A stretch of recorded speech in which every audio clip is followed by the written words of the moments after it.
मानव शरीर अकूत शक्तियों का भंडार है। हम भारत के लोग अपने ब्रेन का 1% भी उपयोग नहीं करते। अगर हम 10% उपयोग करना सीख जाएं, तो सारी दुनिया भारत के चरणों में आके नतमस्तक हो सकती है। प्रस्तुत यौगिक क्रिया में सूर्य, चंद्र और सुषुम्ना नाड़ी के प्रभाव से परिचित करवाने का प्रयास किया है। सबसे पहले आपको ये समझना चाहिए कि आपके मुख में 32 दांत प्रकृति ने देखने के लिए नहीं लगाए। जब आप भोजन को अच्छे से चबाएंगे तो वो रस बन जाएगा, और रस बनेगा तो दांत का काम आंत को देना आप बंद कर चुके होंगे। आंत का काम है ऊर्जा को स्पंदित करना। उसके पास पीसने की घट्टी नहीं है, पीसने की घट्टी मुख में लगी हुई है। तो हम पहली गलती ये करते हैं कि हम भोजन मगरमच्छ की तरह निगलने लग जाते हैं। इस गलती को आप सुधारिए, तब आपको समझ में आएगा कि आपकी दोनों नाड़ियाँ क्यों एक दबाव में चलती और एक हल्की चलती। तो दूसरा सूत्र है कि सूर्य और चंद्र दोनों नाड़ियों को एक जैसा चलाने का निरंतर अभ्यास करना। सूर्य नाड़ी का काम है जो प्राण इस शरीर में आता है उसे ऊर्जा में रूपांतरित करती है, और चंद्र नाड़ी का काम है उसी प्राण को औषधि शक्ति में बदलती है।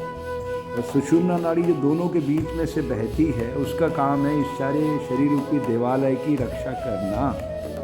आँख को आँख के मुताबिक ऊर्जा देना, कान को कान के मुताबिक, नासिका को नासिका के मुताबिक, ऐसे शरीर के हर अंग को पुष्ट करने के लिए सुषुम्ना नाड़ी निरंतर सक्रिय रहती है। तो 2 काम आपको आज से करना है। भोजन चबा के करना, प्रसन्नता के साथ करना। भोजन करते समय टीवी, मोबाइल, बातचीत कुछ नहीं।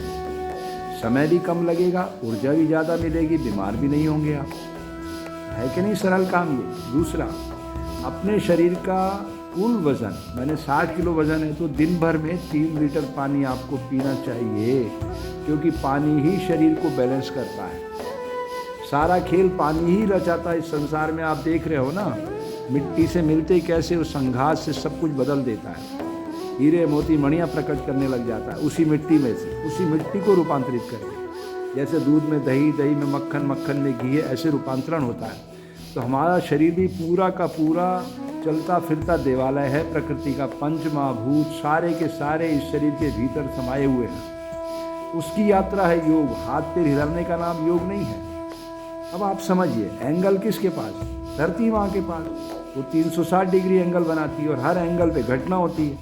मानव शरीर 90 डिग्री पर चलता फिरता है। पेड़ खड़ा है, वो हमें ऑक्सीजन देता है, हम बदले में उसे कार्बन डाइऑक्साइड देते हैं। दिस इज योग।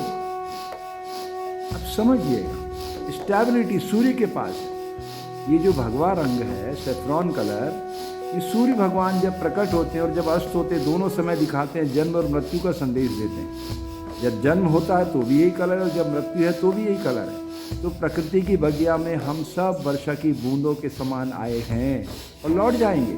हमारा रूपांतरण होता रहेगा। 83 लाख योनियों में हम घूम रहे हैं, उसके बाद इंसान का चोला मिलता है। तो भारतीय ऋषि आपको बहुत ही वैज्ञानिक तरीके से अध्यात्म बताना चाहते हैं। और तीसरा, पॉजिटिव थॉट, अच्छा सोचना है। बुरा सोचने पर सबसे पहले तो आपके शरीर के भीतर विकृतियाँ आएंगी, और अच्छा सोचने पर सारी नेगेटिव ऊर्जा पॉजिटिव ऊर्जा में रूपांतरित हो जाएगी। अमृत में विष छुपा हुआ है, अंधेरे में प्रकाश छुपा हुआ है, दुख में सुख छुपा हुआ है। तो इसके लिए 5 इन तत्वों की शक्ति से परिचित होना निहायत ज़रूरी है। जल क्या करता है? बहता है। पृथ्वी क्या करती है? घूमती है। आकाश क्या करता है? ध्वनि से प्रकट होता है। वायु इन सबको लेके चलती है, अदृश्य रहती है। और अग्नि का प्रतिनिधि सूर्य है। अग्नि कहीं से भी प्रकाशित करिए, आसमान की ओर जाएगी, ऊपर की ओर उठेगी। देख लीजिए आप। तो प्रकृति का संदेश साफ है कि हमें अपनी अवस्था को ऊंचाई की ओर ले जाना, पवित्र करना है। उसको, अग्नि को प्रतीकात्मक रूप से सूर्य के माध्यम से प्रकट किया प्रकृति ने। ठीक है, तो धीरे धीरे यात्रा आगे बढ़ाइए। हिंदुस्तान के 99% लोग मगरमच्छ की तरह भोजन निगलते हैं, और 99% लोगों का दोनों नासिका के स्वर एक जैसे नहीं चलते। आप खुद चेक कर लीजिए। आप भी उन्हीं 99% लोगों में हैं। तो मेरी आपसे प्रार्थना है, इस शरीर को सरल तरल प्रसन्नचित बनाने के लिए ये बहुत ही सरलतम प्रयोग है। 13 मिनट 13 सेकंड। तो 13 तुझको अर्पण क्या लागे मेरा, यही तो योग में बताया गया है। मुनि पतंजलि ने अष्टांग योग के बाद अंतिम चरण में कहा, ईश्वर प्राणी धान, परमात्मा के चरणों में सब समर्पित कर दीजिए। फिर देखिए आप कैसे योग फलित होता है। तो दांत का काम आपको देना बंद, दोनों समय कुल मिला के शरीर के वजन का 5% पानी पीना एंड पॉजिटिव थॉट, और दोनों समय पेट साफ रखना, मॉर्निंग इवनिंग फ्रेश। ये नहीं चलेगा 2 समय खाना 1 समय पकाना। सारी बीमारियों की जड़ है पेट, तो पेट के गेट को साफ रखने के लिए ये सूत्र मैं बता रहा हूँ। ये सारी क्रिया पेट से ही संचालित की है मैंने पूरी प्रक्रिया में। तो मणिपूरक चक्र के साथ प्राण को मैंने कनेक्ट किया इस मुद्रा में। ऐसे शरीर में 7 चक्र हैं, मूलाधार, स्वादिष्टान, मणिपूरक, अनाहत, विशुद्ध, आज्ञा, सहस्त्रार। पर आज मैंने ये यात्रा मणिपूरक की है, ताकि जो 99% भारतीय समाज में बीमारियाँ, उस पर प्रहार किया जा सके। मुझे उम्मीद है आप इसको बहुत अच्छे तरीके से आत्मसात करेंगे। और हाँ, अभ्यास धीरे धीरे बढ़ाइएगा। मेरा तो कई दशकों का अभ्यास है, आप लोग धीरे धीरे अभ्यास बढ़ाइएगा। चक्कर आने लगे रुक जाना, ठीक है। अभ्यास धीरे धीरे बढ़ाने पर ही लाभ मिलता है, ताकि आप भीतर की घटनाओं का जो रूपांतरण होता है उसको देख सको। ये नहीं जो इसमें आज कर लिया और 2 दिन छुट्टी, ये नहीं चलेगा। प्रकृति नित्य नूतन है, हर 4 सेकंड में हमें नई श्वास देती है। समझिए, सब कुछ बदल जाता है। हम बच्चे थे, फिर किशोर हुए, फिर जवान हुए, आज हम बूढ़े हो गए। कल रूपांतरण हो जाएगा इसका, ये चला जाएगा शरीर। अपने अपने घर में पंच महाभूत चले जाएंगे, फिर नया रूपांतरण हो जाएगा। तो योग की धारा में प्रविष्ट होने के लिए शरीर को ठहराना सीखिए, फिर प्राण की धारा के साथ शरीर को जोड़िए। मेरे भाई बहन, ये शरीर वासना से मिला, स्त्री पुरुष मिले और हम प्रकट हो गए। विचार हमें समाज से मिले। मैं हिंदू घर में पैदा हुआ, हिंदू बन गया। मुस्लिम घर में पैदा होता, मुस्लिम बन जाता। सिख, ईसाई, जैन, बौद्ध, यहूदी, पारसी वगैरह वगैरह बन जाता। ये तो सामाजिक व्यवस्था है, प्रकृति ने थोड़ी बनाया। प्रकृति ने तो सिर्फ 2 जातियाँ बनाई, male and female, that's all. ये वृहन्नला थर्ड जेंडर भी विकृति का परिणाम है। ये मंदिर, मस्जिद, गिरजा, गुरुद्वारे सब मानव सभ्यता के लिए बनाए गए।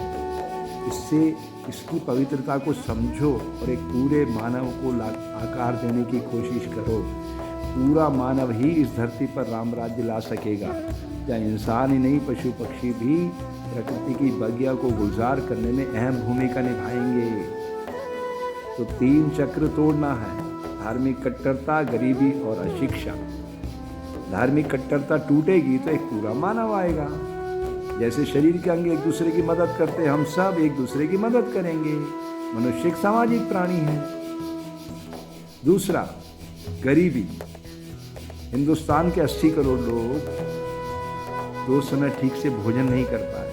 उनके जीवन में आज़ादी की किरणें दस्तक दे, इसके लिए हमें उनके अंदर स्किल्ड डेवलपमेंट करना पड़ेगा। उनकी बौद्धिक क्षमता का विकास करना पड़ेगा। IQ लेवल पे काम करना पड़ेगा। बच्चों पर 10-20 साल मेहनत करना पड़ेगी, फिर भारत दुनिया के मस्तक पे सुशोभित होगा।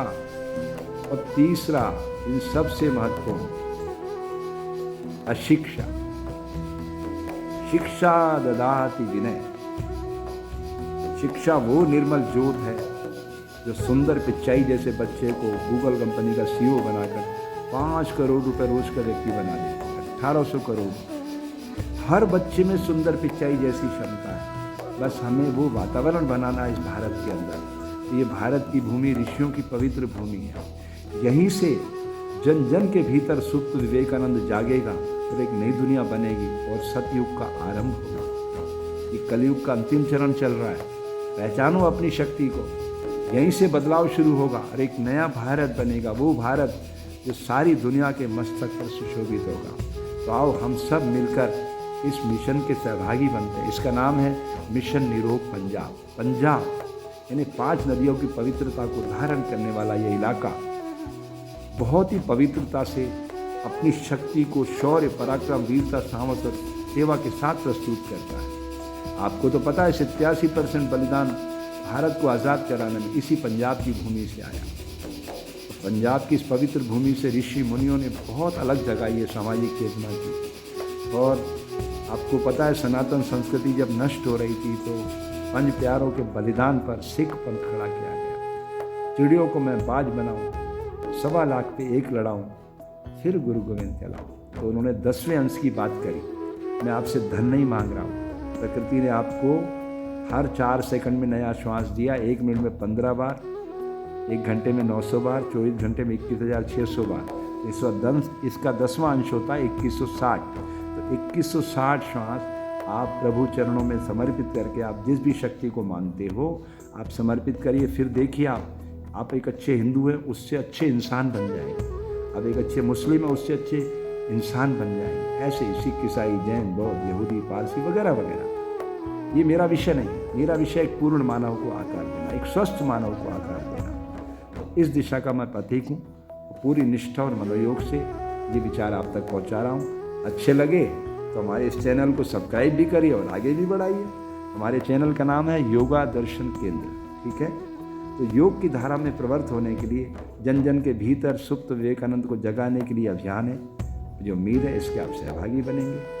आपके मंगल की कामना करता हुआ अपनी वाणी को विराम करता हूँ। उम्मीद करता हूँ कि आप ये प्रयोग जरूर करेंगे और इससे जो लाभान्वित होंगे तो हमारे इस YouTube चैनल पर अपने कमेंट बॉक्स में लिखिएगा, अनुभव साझा कीजिएगा, ठीक है। आपको जो शरीर के अंदर भीतर महसूस हुआ वो अनुभव साझा कीजिएगा। और अगर आपकी कोई प्रॉब्लम है, उस प्रॉब्लम को आप लिखते हैं तो मैं अच्छे से वीडियो बनाकर 1 to 1, क्योंकि मैं जानता हूँ योग इज़ 1 to 1। कोई 2 व्यक्ति संसार में एक जैसे नहीं हैं। हम सबको एक दूसरे का मिलकर मदद करके आगे बढ़ना है और दुनिया को एक खूबसूरत लोकतांत्रिक देश में तब्दील करना है। राजा और रंग का भेद समाप्त करना है। सबको आगे बढ़ने का मौका देना है, ठीक है। आपके मंगल की कामना करता हुआ अपनी वाणी को विराम करता हूँ। जय हिंद, जय भारत।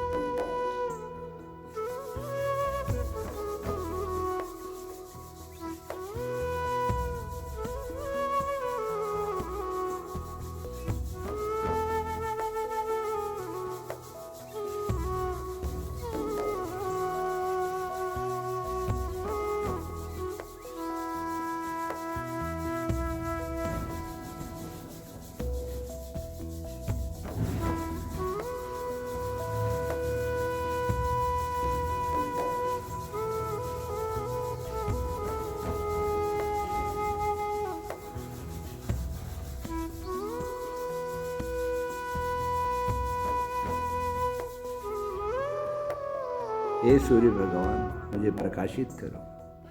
हे आकाश देवता मुझे ध्वनि मंगल में ध्वनि से परिचित करो। हे सूर्य नाड़ी, चंद्र नाड़ी, हे विशुद्ध चक्र, हे अनाथ चक्र, सब जागृत करो ताकि मैं अपने स्वरूप की यात्रा कर सकूं।